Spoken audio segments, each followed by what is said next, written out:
Hey, welcome to another episode of Getting Random with Z Singleton. And today we have, for the very first time, Expertise Friday. Yes. My And goodness. I have with me, Emily Yanez. And we go back. We were co-workers at one point at a facility. Yeah, I'll leave it there. And years have passed by, but just to see her growth and just all that she does. Y'all, this woman is Oh amazing. my gosh. She is an MFT therapist, marriage and family therapist. She is a health coach and she also is a life coach. So today we are actually getting into we're really just gonna get into like the life coach thing because no, we're gonna mix it up Okay. because you like I said, you got a mixture of them going on, and her website is okay. Wake Up Dream Big. And that is, I want to say, your company too. Yeah, it So, is. there you will find her, and she's going to give her information at the end of this, so that if you guys want to connect with her, she's available. Uh, Hello. Hi, thank you so much. No pressure, Expertise Friday. I didn't tell you that. Oh, No, my bad. no pressure. We're No, good. take it all. Every Friday there's pressure on me, so no. We both feeling it right now. Anyway, so I guess the way I wanted to start it off, I think we kind of talked about it a little bit, is just being 40 and just the changes like that you go through, and knowing that it's okay that you're not in what society or how the list goes of, oh, graduate high school, go to college, get your degree, meet your boo, have kids, get your job. There's a lot of individuals who are late bloomers, and Yeah. honestly, I don't even want to call it late bloomer because it's your journey. It's how it looks for you. And I think that's a huge thing that we need to like kind of drop a little, no, drop all the way, Yeah. because everybody has their plan. Long as there is a plan and you're making sure you're okay, because there's a lot of things that come with it. So for me, I said I will use myself as an example. This year there's been a lot of changes. It's been a lot of trying to just figure out, where am I going? What am I doing? With that, struggling with like mental health, so anxiety, stress, depression, uh, having a job that I really like feel brought a lot of things up for me, and having to say, I need a job, but do I need this job? Do I need to take a moment? Do I need to take a break? And then also thinking to myself, like, this isn't what I want to do. Like this was like not this was really something that was like a short plan. Like it was like, oh snap, I need a job. Okay, they want okay, cool. Let me do it. And I can even go back further than when I was getting my master's, and I just knew, oh, I want to be a therapist. That was like, oh, is that my calling? Because it seems like that's the only thing I know how to do. And then finding myself sitting in a room with other people who want to be therapists, I'm looking around and I had a moment and I said, I don't want to do this. Yeah. I don't want to be anyone's therapist. I don't want to get licensed. I don't want to do it. I did end up getting a master's, but even then, it's okay. Yeah. It's cultural and family studies. So it's just that a couple of like a semester or two away from having an MFT. Yeah. So but it's just still like, okay, I got a degree that I honestly am like, Yeah. I didn't need to go get a master's, because now I look at this is what I want to do. Right. That I want to talk to the people. I want to meet new people, and that's okay. I think people are really scared of pivoting, and looking back, it wasn't intentional, but I can see now how my life was never on this. I was trying to do this traditional path in this way that, I think as being first generation in this country, it was like you go to school and you get a good job. And I really wanted to do that. And then kind of what you're saying, it's like, I was in nonprofit mental health for a really long time, got my MFT, completed all my hours, and then I had my first baby and walked away from it completely. Right. And there was so much hardship in that. One, walking away from my identity. I was being a therapist. Like that, when I thought of who am I? I'm a therapist. But in the model that we worked together in, I knew that wasn't going to be conducive to being the mom I wanted to be. I knew I wasn't going to be able to separate the stress and the crisis and all that and still show up for my kid in the way that I knew I wanted to be. And so I knew something needed to change. I had never, ever thought entrepreneurship was for me. I didn't view myself as a leader or an entrepreneur. But then looking back, of course I was. I hated having a boss. I hated being told what to do. I was always the one in traditional jobs that, oh, we don't need so much of that opinion, Emily. You know, we don't need, I was always being dimmed. And so once I took this leap to like, let's just try this health coaching thing, I had lost 50 pounds. People were asking me, well, how'd you do it? And I thought, well, this seems pretty natural and organic. I was already on maternity leave. I thought, what do I have to lose? Let me just see what I can drum up. And if it works out, great. If it doesn't, I can go back to being a therapist. But I really wanted it to work out, obviously. And it did. And so for 10 years, I did that. And, you know, when you talk about how this year has been it's been a year. It's been a year. And I don't feel like it's just me. I feel like globally, I see a lot of people kind of just, they've had enough, whether it's with themselves and their own BS, whether it's in their relationships, realizing that I can't anymore keep settling, whether it's, you know, with their jobs. It just seems like this year's been really transitionary for a lot of people in the world, and everyone kind of waking up and being like, oh, we don't have to settle. So yeah, I mean, I'd kind of been kicking around the idea. I started to actually miss being a therapist and miss kind of the deeper work as much as I love helping people with their health. But, you know, my role as a health coach is not the same role as a life coach. It's not the same role as a therapist. And I was just missing, like, I knew I could help people in a deeper way aside from just, let me help you get healthy. And my dad passed away this year, and that was a really... My condolences. Thank you. And that's, I mean, I don't know if we want to get into that, but that's a whole thing. You know, him and I hadn't had a relationship for many years, and that was my choice. A lot of alcoholism and addiction, things that I needed to do to protect myself. But when he was at the end, I always said, if he was to ask for me, I'll go. And I did. And my mom and I ended up caring for him and bringing him home. And they hadn't even seen each other in 30 years. Wow. But we knew it was the right thing to do to bring him to our home and be with him in his last days. And it was during that time that I just decided, you know what, time is going to pass anyways. I want to do this. And I just decided, it sounds, you know, I wouldn't recommend making crazy life choices when you're in the middle of grief, but for some reason it just felt like I received that calling. And so I knew that meant starting at square one.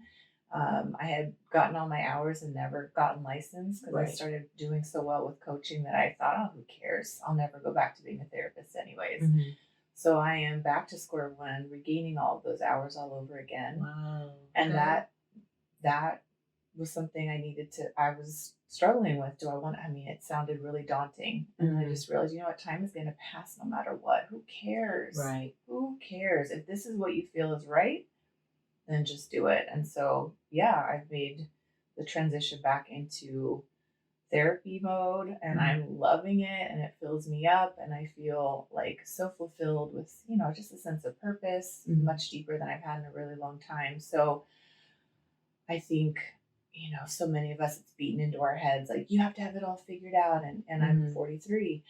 And there are moments where I'm like, oh, you know, shouldn't I have all this kind of done already? And who cares? Like, honestly, who cares? Why do we feel like we need to be on this timeline? So it's been a really cool year, actually. It's been hard. but I feel like I'm on this completely different path that I totally did not expect. Right, I get you. Like I was telling you earlier, like I kept saying in 2022, I'm like, it's gonna be an epic year. Oh my god, yes, I can't wait. And I can actually say, being that's December, like it it still was an epic year. It just, I think that's the way I look at it. I'm not gonna look at it as a half empty glass. Well, then it's like, what makes it an epic year? It's what you're doing. It's the Yeah. steps that you're taking. There's a lot of solitude that had to happen. There's a lot of thinking and just kind of sitting and crying and being angry. There were times where I was, and I'll say this, I'll be honest. There were times where I didn't think I wanted to live. Like I was like, I don't see my purpose here. Yeah. It's like I'm already in my 40s. I don't know what's going on. Yeah. I'm struggling with all these different things, and it's like, it should never go to that point. But I had to get there because that's how deep I was stuck in my depression. Like it was like, what's my purpose? Yeah. And I had to make a promise to a friend. I said, I don't care how bad I get. I don't care where it goes.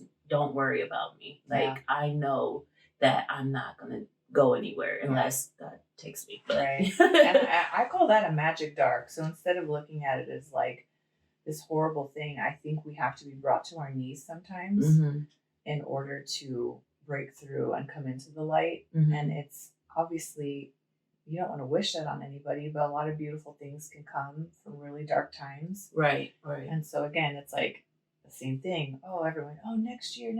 And it's like, yeah, I mean, who knows? Right.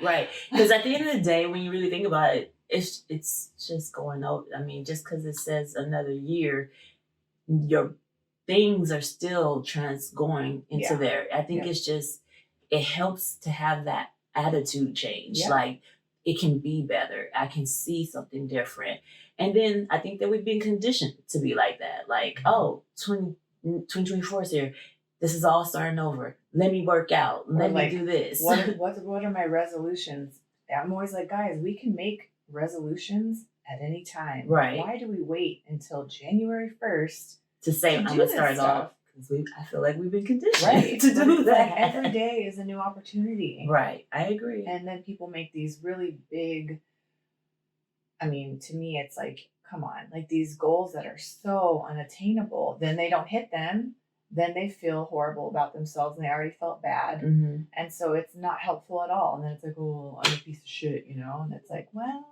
Right. And let's talk about that. Like, what are different ways because I agree with that. Like, there are times where I'm like, yeah, I'm going to lose 30 pounds in like 2 months. And that's how we're going to work it. But then guess what? That 30 pounds that you may lose, you actually meet that goal. But how do you obtain that goal? And then once you know how getting fat or getting bigger gets, the weight gain, it basically comes back 10 times more. So then that's where you start to feel bad too, because you made the goal, but you weren't able to obtain that. Yeah. So how can someone do like little steps to get where they're what? Because I think that's the other thing about us is that we're really into fast.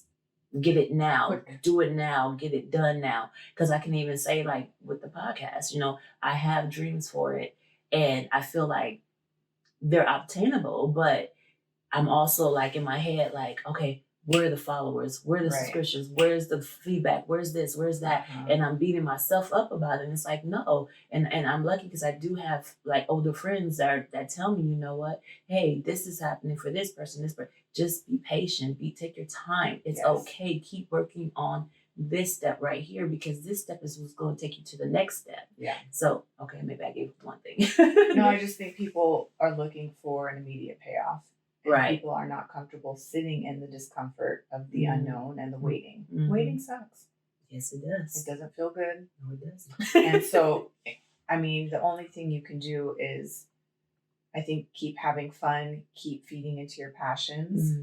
And I think when we're in that space of we're doing what we enjoy, we're doing what brings us joy, and more joy is going to come. Right. Right. But if we're constantly living in comparative reality of, oh, look over there and look over there, why don't we look over at everyone else who's also struggled? But no, we're going to focus on that. Right. Like there's way more people like us who are just trying to figure this out.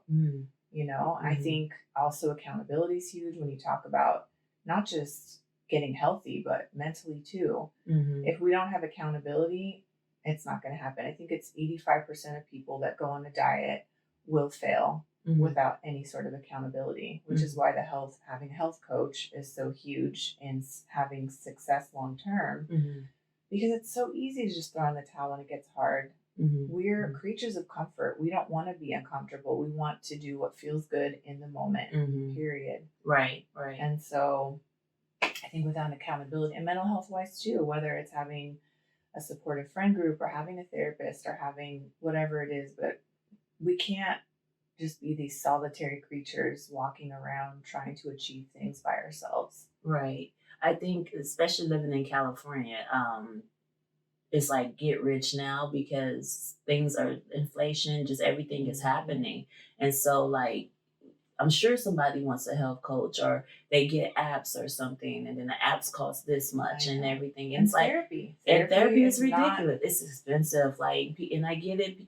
Therapists have to get paid too. Yeah. But I just feel like, and I guess this goes with like health too. Like no one can afford it and they're making it harder. Like, do you really want us to be successful? Do you really want people to walk around healthy? Or do you know, like at the end of the day, like, hey, if this person's unhealthy, that person that our people told is going to go down, we're always going to they're going to need medications. Oh, that you can get. I mean, the ones that are important, you can't get. They're way expensive, but the ones that they want, like a lot of people on, you can afford those all the way. But I just find it really hard how do I get these resources? And then you do get some resources, but then it's who helps you with the accountability to make sure that that you get to those appointments or how good are they? There's a lot of people who are tired. There are people who don't want to be there. There are people who are jaded. And then it's hard to figure out like who's there like you who really still wants to help and really help a person thrive. So there's so much that goes behind it. And I'm not trying to be negative, Annie. I just think that that's the reality for a lot of people. And because I remember speaking with someone else and they kept saying, we as a community need to get there. And I think my point was that so many people, and like you said, are just changing, they're transitioning.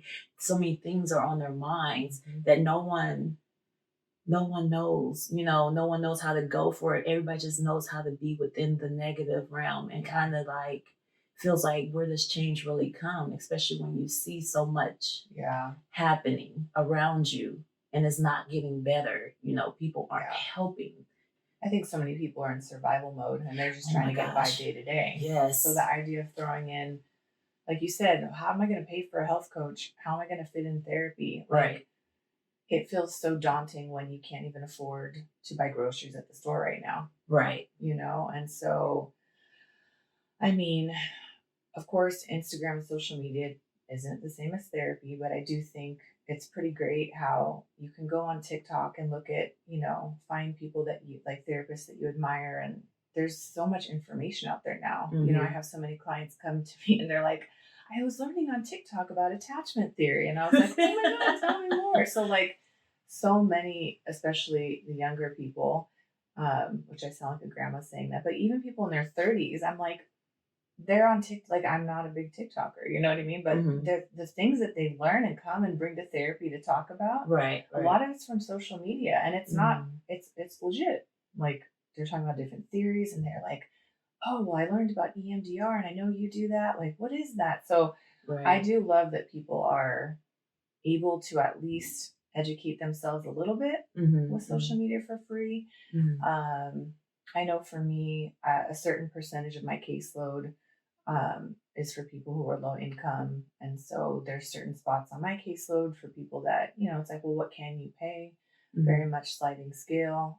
So if anyone's looking for any therapist, openpath.com is a great way to find legitimate, licensed, unlicensed, but all kinds of therapists who are willing to take on clients at a lower, the sliding scale. So it is possible. And even if you're paying, I don't know, 30, $40 a session, maybe you do bi-weekly. I think it's about also really getting clear on what's important to you, Right. and maybe you don't go out to eat a couple times that week. Like, I think it's Mhm. really focusing on where do I want my money to go. Mhm. And I know that that's also privileged. Some people don't have there's no money to play around with too. So Right. that's the reality of that. But Mhm. it ain't easy out there. What would my friends say? Adulting is ghetto. It is something. So, I think I know I asked the question of like how can a person kind of slow down the process of trying to obtain something and not feeling like it's like they have to do it right then in a month or the 2 months. Um, I know something that I do all the time is I believe in manifesting and I believe Same. in just being positive. I think that's something that I've really worked on this year. Mm-hmm. And because easily I could say, man, I'm broke. And I catch myself when I say that. And then I change it to something else like, oh, you know, my account looks great. It's abundantly there. Thank you, God. And it's whatever you believe in, not Right. so. Uh, and I say, you know what, that's a momentary thing. It's not going to be forever. And I also write lists. So I make sure like I write my list and I just pray over it. And I think too that just making sure I do the steps. Mm-hmm. So sometimes I think we also kind of lack, like we want these things, but we want it easy and we don't realize like how someone made, like I'll use for instance Viola Davis. Mm-hmm. And she had, I mean, look how famous she is now, like where she's at. Like I love the woman. Mm-hmm. And it's so funny because there's a lot of things she was in that I never noticed her. Right. And then once she became like really like that elite person, it was like, oh, she's the, oh, I remember, okay. Right. And I read her book and it pretty much just talked about how much she went through, like from going to camps all the way to going to those schools and being in little, and not little because they're not little, but plays and everything like that, and taking other jobs and then being denied multiple times, because that's a part of like what can ruin your dream is when you hear those no's. Mm-hmm. And she said like you're gonna get 5,000, and I always hear that. I always hear people say you're gonna get 5,000 no's, but when you get that one yes, dude, it is amazing. And you could be one no away right from the yes, but so many people give up because it doesn't happen the first time. Right. And the reality is, because I think that's our culture. It's like, oh, you have this dream and then you go achieve it. And it's like, no one shows the in between and all the rejections and all the failures and all the tears and all the wanting to give up. And all the criticism and everything. Yeah. Right. And it does a number on you. Yeah, it does.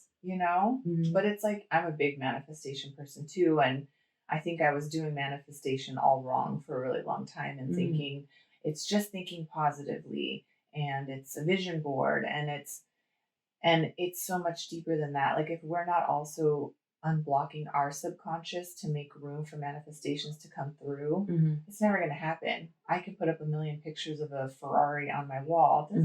What am I doing to actually get it? I can't.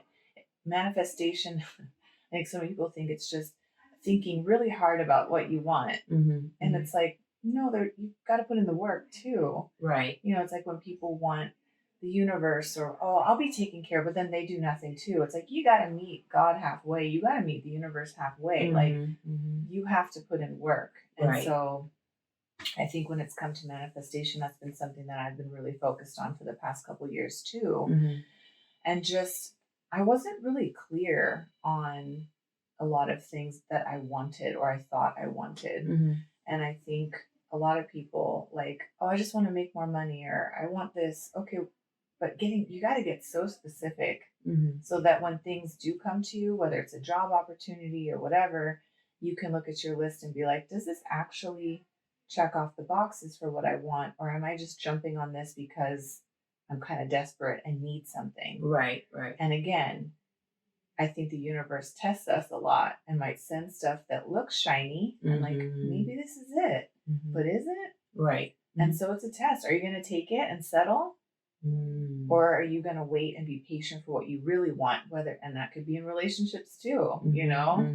A guy checks off, oh, some boxes, but some not. But when are all the boxes going to be checked anyways? It's like, right. They can be. You got to be patient though. Right. Because I definitely be like, it's okay. Let me scratch that off. Yeah. You know, but at least he's taught. It's close enough. Yeah, it's close enough. You know, I get that. That's no, don't do it to yourself. Don't do it. So many people have this attitude of, well, there's no way I could get everything on my list. Like it's an attitude of, I have to settle. And again, relationships is the easiest example, but with jobs, with life, right? You know, this is it, or I'm already 50 years old, and this is just it. Right. We were not put on this planet to just settle in all areas of our lives.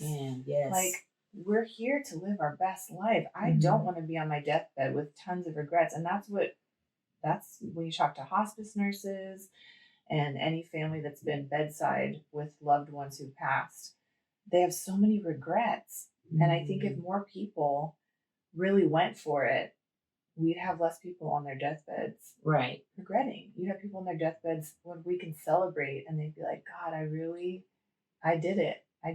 And I can say that, you know, I want more of that. Right. I want that for everybody. I do.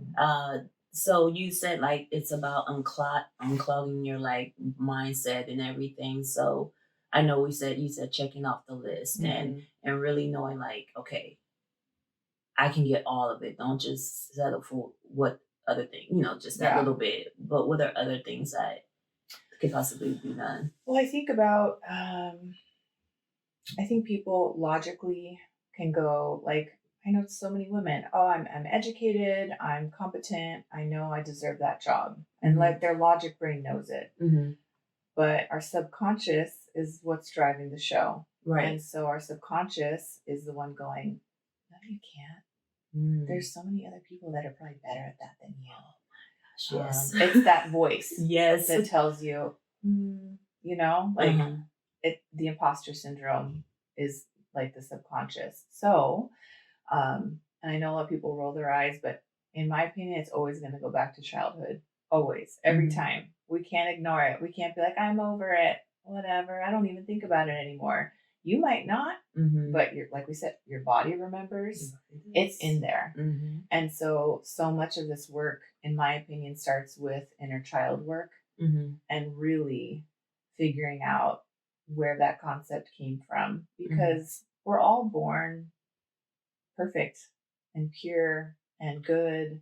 And then it's all this other stuff that's thrown at us and programming from the world, from our family, whatever, that we start to take on as truth, and it's not. Right. And then we're 40 something going, well, I don't know if I really deserve that. Right. That's not who we're meant to be, but that's stuff that we're still dragging along. So I do think when it comes especially to manifestation work, so much of it is like unblocking inner child first and foremost and really digging into that. Right. And I think I want to add too, it's a part of it is like being able to forgive yourself. Because sometimes I think we get angry at ourselves and be coulda, woulda, shoulda, and we stay in that, and it's like, no, you can't. You coulda, you woulda, you did it, and it's gone. And it's done. It is what it is. So yeah, so it's move on. So forgive yourself. Yes. Say, hey, this is not what I want anymore. Like have that talk. You may sound like you got like 3-4 people inside your head. Though. We do. We have so many parts of ourselves that we try to quiet, but I feel like if we just made friends with all those parts of ourselves, it wouldn't feel so hard. Right. It wouldn't. Like, oh, hey Sally, it's you. You're the one that always like has something negative to say. I don't need you right now. Okay, what about like, yeah, Debbie, you want to be that way today? Yeah. No, Debbie, I ain't got time for you. So no, we need to combine as one and really be one soul. Yes. And I know y'all relate out there. It's okay. No one's judging. That's the point of no judgment, and this is and us talking about this stuff, because I think like a lot of people feel like they're alone. Yeah. And they're not alone, or like they don't have the support of their friends, or they don't have the support of their family, you know. So there is support, and and people all feel the same way, and that there are changes that they can do. Yes. So that's another thing. What do you have?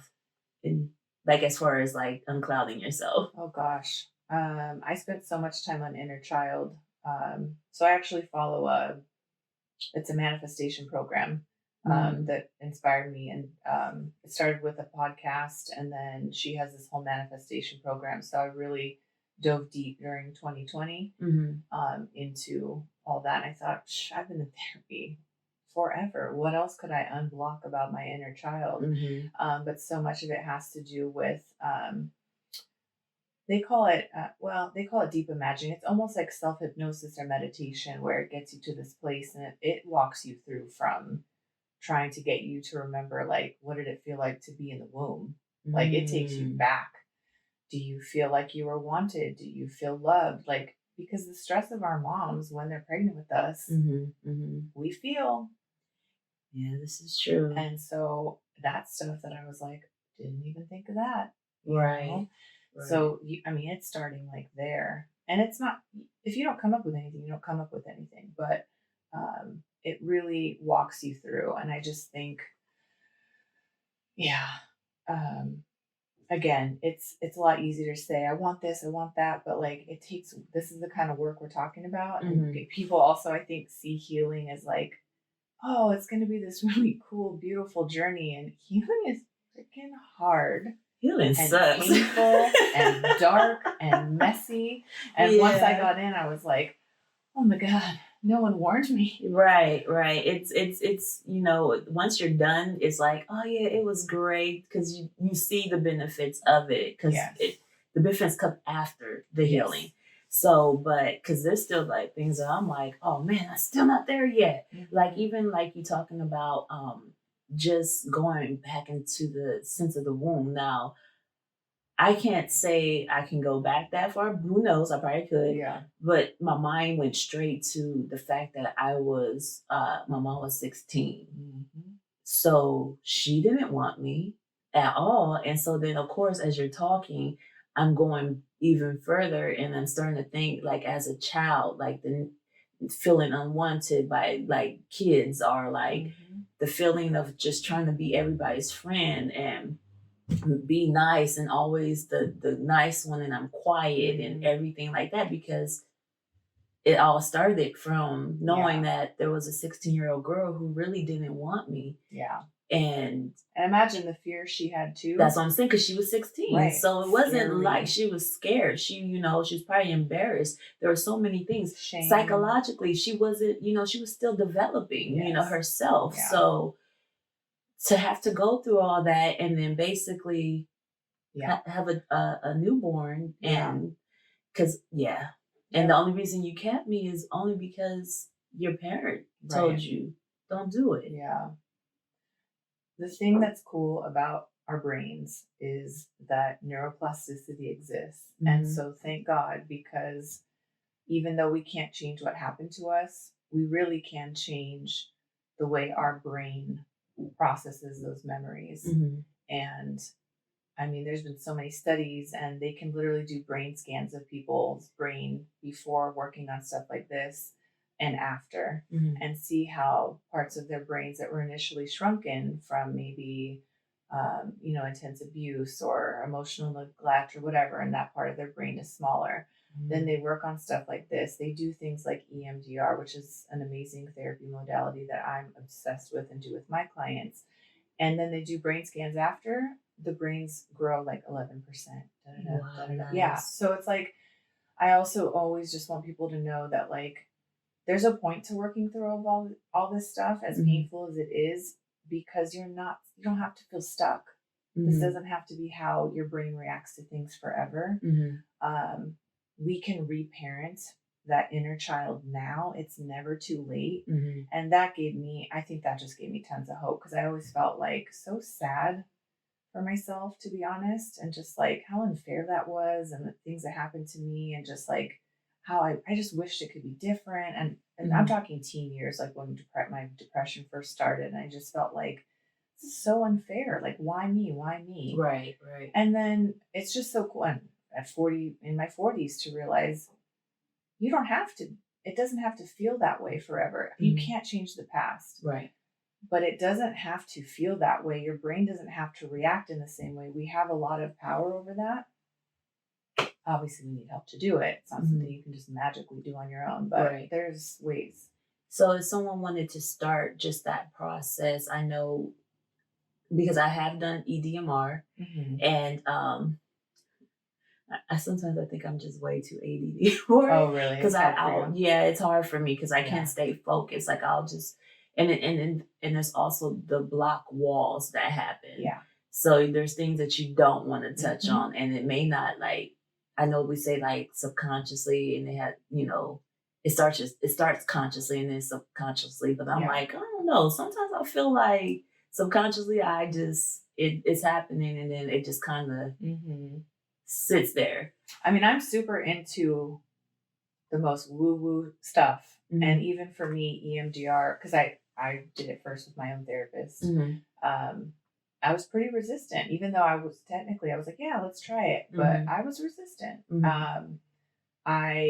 So just for people that don't know, EMDR stands for eye movement desensitization reprocessing. And it's basically bringing up a pressing problem, thinking about when have you felt that way before, and then using bilateral stimulation while bringing up that memory. So that could mean doing a butterfly hug, that can mean tapping your legs. Some people use paddles that buzz, or just following your therapist's finger. There's all kinds.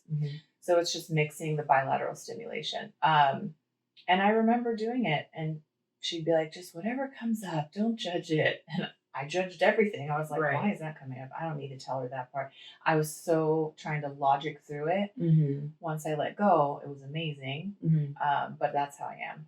Even though I say I want to try something, I'm still very blocked and protected. Like it felt very vulnerable too. And then whatever. So I get why you would feel that way. Right. Yeah, completely. It was just, I had moments where I'll be like, okay, so what do I bring up? Yeah. And I would talk about things that maybe happened that week, or like in how it frustrated me and stuff like that. But I saw points where it was like, you know what, I think I got to the point of just accountability. Yeah. And it looked not the way how everybody's like, you need to take accountability for this. It was a different way. Yeah. And I think it went back to where I talked about forgiving yourself and realizing like, okay, yeah, that happened, but how I'm handling it, how I'm thinking about it, how I'm feeling about it is what's going to make me accountable. Well, that's the whole thing, because especially as kids, a lot of memories get stored in the wrong part of our brain, and that's why it's still bothering us. It could be a fear of abandonment, And I'll say, even for if there's anyone listening, lucky you, who doesn't have deep-seated trauma like us. So there's an example I remember reading in a book when I was doing my training, and I was like, this is a great example of nothing super deep, but that made a deep impact on this woman. So when she was little, she was in her room upstairs. Her parents were downstairs. There was a terrible storm. She cried and called for them. They couldn't hear her. They didn't know she was calling. But in that moment, she thought she was going to die and the house is going to be lit up on fire. And so sheer panic. She grew up to have extreme phobia around being left. Every time someone would break up with her, it was so dramatic. She would like hold on to their legs, don't leave me, like fear. Oh, wow. And she's like, I've been in therapy forever. I feel like I should understand why I do this more, but every time I have this visceral reaction. So anyways, in doing EMDR, she's like, well, I'm remembering this time I was upstairs calling, my parents didn't come. And then she's able to say, okay, I know my parents. Well, that's fun. My parents just didn't hear me. I wasn't abandoned. And then that memory gets to be processed in the right part of her brain that realizes my caregivers didn't ignore my needs. That wasn't what that was. And that literally cured her, and she never felt that again. Right. So it's wild. I mean, they've done it with, war veterans who have PTSD. After 6 sessions, they're no longer diagnosable with PTSD. Wow. Yeah. So, which is why, that's why I think EDMR, I know it is a, low-key, it's an expensive thing, right? Like treatment to get. If you've got, I mean, of course, if you have insurance, it's whatever you pay. People pay whatever they pay for Right. a normal session. Okay. And I think that honestly, if you really want to, we talk about obtainable, EDMR is the quicker way to focus solution Yes. focused. I love it for that So reason. it really gets to it. I mean, yes, you can still have therapy, and sometimes you need.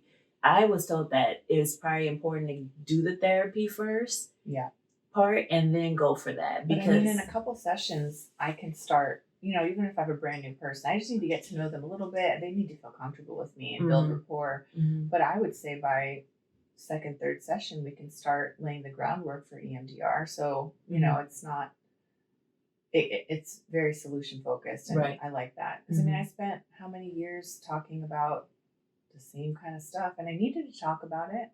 But I was frankly sick of hearing myself. Like, I was tired of talking about it. Right. And I love it because you have to identify the issue, sure, but you let your brain do the work. Right. You don't have to be, and the therapist's job is just to guide the process. So it's, I don't get to jump in and go, ooh, cool memory, I think that has to do it. No, it is my job to zip it and just lead them through it. And so I love that too. I don't know. Everything's spiritual to me. I find EMDR to be almost like this spiritual process where it's like so beautiful to watch my client figure it out for themselves. And I think it's so empowering for them. And just to see what comes up, it's like no accident, you know, seeing themselves as a child smiling. And, you know, these are people that have deep neglect. And then they're able by the end, they're like, I see myself and I'm safe and I'm happy. And I'm like, I want to cry so bad. Like, it's so deep. Yeah. And it's all coming from them, you know, like I'm not doing anything but leading the process. So I love it. Awesome. So I think we kind of managed we kind of went straight forward because I mean, like you said, yes, we were talking about being stuck in 40, and we basically wrote down like the reasons why and how you can fix it. Like, well, not fix it, but work on it. Yeah. And also because there is no quick fix to anything. No, sorry. and goals are obtainable. You just got to believe in yourself. And I hope that you have at least one friend, one family member that is always going to be there and be your cheerleader. And then sometimes you just got to be your own. Because honestly, you are your biggest cheerleader. Yeah. And that you just have to believe in yourself and really start to look into what those things that are holding you back in believing. And I know sometimes, you know, like we talked about, it's inflation. There's just so much going on. And so it becomes hard to say, you know, well, I got my babies here. I have myself, but I got to make sure I got to pay a car note. I got an apartment. You know, I got rent. I got to pay things. Believe, have faith, come up with a solid plan. And there's always those resources that will show you ways that you can do the things you want to do. There are free grants out there. If you know what it is, or, you know, get a life coach. And if you can't afford a life coach, go for YouTube, because YouTube has a lot of things that are for free that people know what we're talking about, in the sense that we know that people can't afford certain things. And accountability buddies are free. Like, find a friend or a coworker that's on the same wavelength as you, maybe has similar goals as you. That's free. Be each other's accountability. Maybe every week it's like, hey, I want to set up my LLC this week, but will you be on my ass about it so that, like, I for sure do it? And they're like, yeah, I'll hold you to it. Here's my goals. Like, I also think when we're so insular and not sharing, it's really hard for things to come to fruition. Right. Find a trusted friend that can be your accountability buddy. If you're doing manifestation work, check in with them. What have you worked on this week? I've worked on this. So I think that's huge too. Yes. And be consistent, because I find myself making these accountability buddies and we'll start the first week, and then all of a sudden, like, we allow life to happen, or we kind of fall off and then we hide. And it's like, no, that's where the accountability comes in. Even if you're falling off, to say, hey, I fell off. You know what? I'm not doing it. This is why I'm not doing it. This is what's going on. Because then at some point you're going to want to pick it up again. And that person's going to push you to pick it up again. And I know I'm stubborn. I have that. It's a whole huge streak on my back. Yeah. And it's like, I'll hear people and I know people are like, oh, you don't listen. But I do. I just have a different way of doing it. Like I'll take it in and then I'll do whatever I want with it, put it on paper, and then I go for it. And also I think we need to give ourselves the grace because a lot of us don't give ourselves grace. Yeah. In knowing that it's going to happen. I think I've learned that more for myself this year, that I say what I'm going to do. I give myself that grace. I look at little things and I like how signs pop up like, come on, you need to, and then it happens. Yeah. I think when it comes to goal setting too, people get real pumped and excited and they, it's a little extra. So I always recommend, and this isn't about setting your goals lower than they should be, but make your goals what you could do on your worst week or your worst day. So if you struggle with depression and it's hard to get out of bed, it might not be good to start with, I'm going to work out 5 times a week. Because most likely that's not going to happen. You're not going to do it. And you're going to feed that part of you that already feels like a loser. So it's like, you can always change them. You can always do more. But it feels much better to meet that goal than to have this high goal you don't do. And then you're just thrown in the towel and be like, I can't do this. Right. So I agree with you. Do you know of any books because there's readers out there? So many books. I'm the queen of it. Okay. So I think when we're talking about like how hard this year has been, and just sort of almost experiencing this like magic dark where it's like, this feels like really heavy. There's a book called The Untethered Soul. It's not long. And I feel like it's so perfect for anyone going through a bit of like an existential crisis. So many takeaways from the book. It's spiritual without being denominational. And so much of it is like just observing our thoughts. Like we're so judgmental about what we think. And so I remember at the time I was struggling really bad with like obsessive thinking and obtrusive thoughts that it's like once my thought hooked me, I could not get out of the loop. Right. And at the time it was financial. So it was everything tied back. Financial. Anything I looked at, I could tie it back to my problem. And so a big helpful thing that I learned was like, don't fight the thought. Like if the thought comes in, it's not, oh, I don't want to think about that. It's, oh, how interesting. There's that thought again. That's it. So I learned a lot about just observing my thoughts and not trying to jump into solution because that's how my brain's wired. Something feels wrong. How can I fix it? Sometimes you can't. Right. Literally, there's nothing you can do sometimes but sit with it. I'm not a fan of sitting in discomfort like most human beings, right? Right. But that was so helpful. And it takes practice like anything else. I really had to build up that muscle.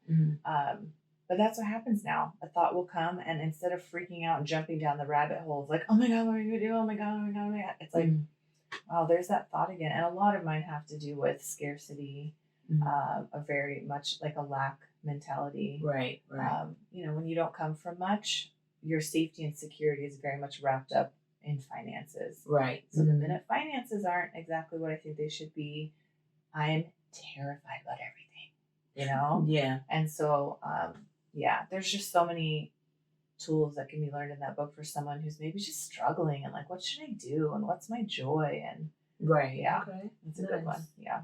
So what do you do for self-care? Funny enough, that's been a newer thing for me. See, even therapists. Yeah. Oh yeah. We're human. Everyone's human. Like no one's perfect. Everybody's figuring things out. And it shifts too, right? Right. So when I had tiny babies, self-care looked one way. When I was married and I had someone to watch my kids whenever I wanted, that looked another way. So I'm a single parent with an 8 and a 10-year-old. And so I feel like every season you kind of have to figure out what your self-care looks like. A big thing for me was I thought self-care looked like a day at the spa or something that required a lot of money or that always was around food or drink.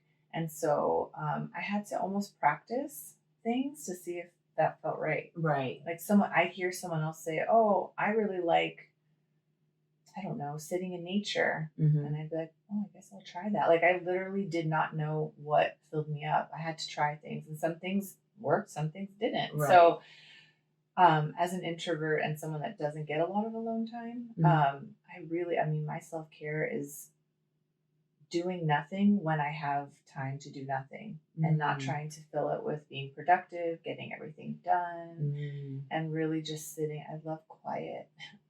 I really love doing nothing, and that's okay to do nothing. It's okay to do has nothing. been a really difficult thing to learn.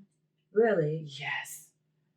I think it's okay to do nothing It sometimes. is Like to necessary. just kind of sit there and I'll pick a game and I'll just look at it and I'll just Yeah. play it. And it can be the most soothing thing to me. Yes. Or there may be a day where I do go and I'm like, I want to do something physical, and Yeah. I'll go throw axes. Right. Whatever works. Just throw a few axes. But yeah. You'd be surprised how strong your arm is. I think it's just figuring that out and what feels right that day. But I have I just think that's how I was like, what are you doing? Just laying there. Like, shouldn't you be doing something? It's like considered lazy. Like someone will consider it lazy. And it's Yeah. like, am I being lazy? And that's the thing. Because I could be in my head the whole time trying to figure out stuff, which way I want to go. Yes. But I need just that moment to stop and really do it. And that just rest is okay. We deserve rest. So like a lot of my self-care is like, it's what I would say to everyone else that I for years have not said to myself. It's okay to rest. You deserve it. Like, my nervous system gets flooded a lot, and so I need to decompress, and that's okay. And it's okay if I lay on the couch for 2 hours and don't do anything. Right. It's okay. It's okay. But it's taken a long time. I was one of those people that like, well, I can't rest until I vacuumed them out the floors. I don't deserve to rest until I do da da da da da. Right. I deserve to rest because I exist. Period. We all deserve to rest. We're humans and we need rest. Yes. But like, that has been one of the hardest things for me to just actually do, and it feels lovely. Right. So how do you do it? Like, what makes you being uncomfortable? I mean, doing it even when it feels like uncomfortable, and I have voices, different parts of myself saying you're being a lazy piece of shit. I mean, the meanest things, and it's stuff that is from childhood, and it's all that stuff. What are you doing? It's just negative. It's just sitting with it and going, no, I'm not. Nope, I deserve. No, it's okay. And like being able to look at a pile of laundry on the floor and be like, we'll get to it later. I mean, it's taken such hard work to learn to rest. And it's like, but again, you just have to fight through it. Right. Because now it feels great. Like, I have a big old pile of laundry at home. Years ago, I wouldn't have been able to leave my house till that was picked up. I just couldn't. It made me so uncomfortable. And so now my house doesn't look as clean as it used to. It's still fine. Right. But my own expectations for myself were so unrealistic because I always want everything to be perfect. And it's like, I'm a lot happier. I'm a lot less stressed. And okay, so what? and the little people are happy too. Yeah. Because they feel it. For sure. Yeah, they see it, they feel it. I mean, we don't think about our kids and how, like, our kids, and well, I don't have kids, but how it really affects them, and the energy that we give off. Yes. They can, because like you said, they're pure, so they know everything, they see everything. Sometimes they say it, and sometimes they don't. Kids are awesome. They internalize it all. Yes. And, I mean, that's the thing too. I mean, for the parents out there, I'm always thinking about, would I want my kids to now carry out whatever behavior, right? I want my kids to think it's okay to rest. I think it's okay for them to rest. So I need to model that. So a lot of it is like, are you modeling what you want your kids to value? Are you showing your kids that it's okay to mess up, that it's okay to change courses, that it's okay to be passionate about soccer and then decide, I want to try volleyball. It's fine. Right. But why do we look at ourselves and go, oh, career change? Oh, at my age? Oh. Well, you'd be okay if your kid wanted to. Right. So, like, we need to have that same compassion for ourselves. It's okay. It's okay. Hey, I have done about 3-4 things in 1 year this year because I said, oh, I want to do this. Oh, maybe I don't want to do this. Let me try this. Oh, no, it all has to do with being creative, but it was just like, But if you didn't try, you wouldn't know I what wouldn't have felt known good or it. not. Yeah, and it didn't feel good. So Yeah. I was like, yeah. But that's I'm getting you not. closer and closer and closer to what you want. And what I'm supposed to, what my Exactly. destiny is. Right. Because at the end of the day, I think sometimes, and I'll close it with this. Sometimes I think that we also take on our mentors, our parents' dreams, or like their energy or their lifestyles. And we say, that's what I want to be because that mentor was everything to me. Or my parents did this and I love it. And then you realize, like, I came to another aha moment where it was like, wait, did I take on somebody else's? Because when I remember growing up, I wanted to always sing and dance and write and do all these creative things. And then all of a sudden it became, you know what? I want to help kids. That's what I think it is. I want to be in mental health. I want to do these things. And I don't regret my 20 years of doing it at all. I think that it really gave me the structure. It gave me the ability to be empathetic to people. It gave me some insight. It just it gave me everything that I feel like needed to for that moment. But then I realized, like, okay, that was not you. Yeah. And so now let's be you. Let's be the person. At the time. Yeah, it was. That's the thing. Yeah, that's it's true. all a part of us. And that's the thing too, like our job doesn't need to be our whole identity. But that gets people stuck too. That is true. I'm an accountant. I went to school for accounting. I'm just an accountant. Okay. Well, what else are you? And that's the thing, like people lose what else they are capable of doing. We're more than our job. We're more than our title. Like, my God, we are meant for so much other stuff. Or we get stuck thinking that's all we can do. Yeah. Because I really was like, oh my God, that's all I can do is work with children. Like, it's like, what other job can I do? Yeah. Like, I know how to counsel people. I know how to talk to people. I don't know anything else. And so then that was another feeling of feeling down and scared because I'm like, this is really it. So I think that we're going to end it here. Yeah. And I just want to say that thank you so much. You're so welcome. Thanks for having me. Yes. Oh, and please let them know where they can find you. So on Instagram is the easiest. My handle is at Hey Emily Yanez. So HeyEmilYyanez is my Instagram. That's more therapy based. I'm trying to start a TikTok, despite feeling too old for that platform and not understanding it. Too old. Exactly. I had to check my mindset about that. So yeah, all my contact information is mostly there. And if you have any questions or interested in working with me, just holler. Yes, and don't allow fear to take over, because I know I am a prime example. I will always be as transparent as I can on here and just letting you know that fear has blocked me from a lot of years of many things. And being also accepting of less has blocked me from many things. And not being patient and don't do it to yourself. Try hard, figure it out. I feel like we gave you some tools of how that can be done, and just trust the process. So until next time, thank you so much for watching. Subscribe, like, give your feedback. Until next time, next Friday, 12 p.m., just stay random. Bye.